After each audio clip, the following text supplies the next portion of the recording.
Si Madriaga ay kinasuhan ko ng perjury dahil hindi ako papayag na itulad nila ito doon sa ICC case ni dating Pangulong Rodrigo Duterte.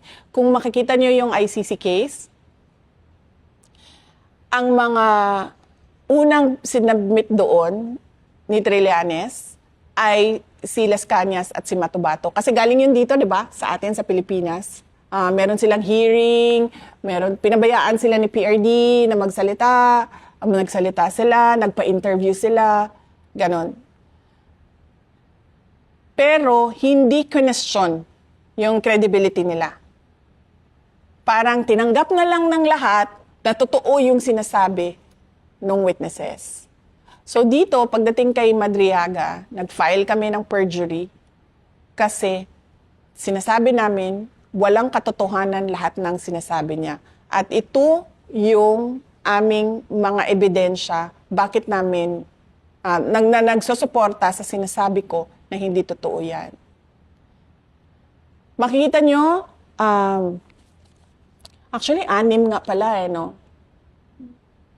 May 3 akong hindi pinangalanan. 1, 2, 3, tapos Makabayan, BBM, Pink Yellow.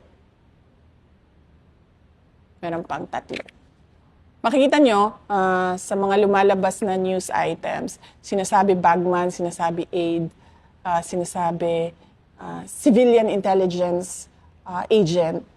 May mga ganun sila na words na hindi mo makikita doon sa affidavit. So bigla na lang siyang may narrative na sila. Bakit? Kasi kung makikita ninyo yung Madriaga affidavit, lumabas yon pagkatapos na ma-dismiss ng Supreme Court ang impeachment.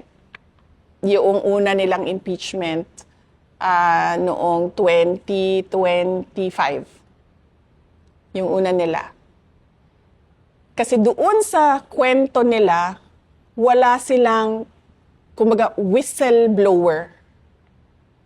Kasi lahat ng kanilang ebidensya, kinuha lang nila at sila lang yung nagsasabi, mali ito, mali ito.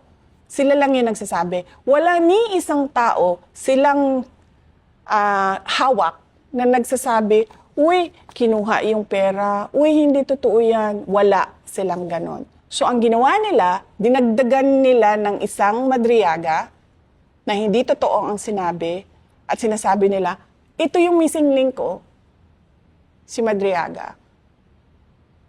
So sa ibang araw, pwede natin pag-usapan pa isa-isa yung affidavit ko kay Madriaga na hindi ko kilala yung taong yan. Hindi ko man lang nakausap yan ng kahit ano.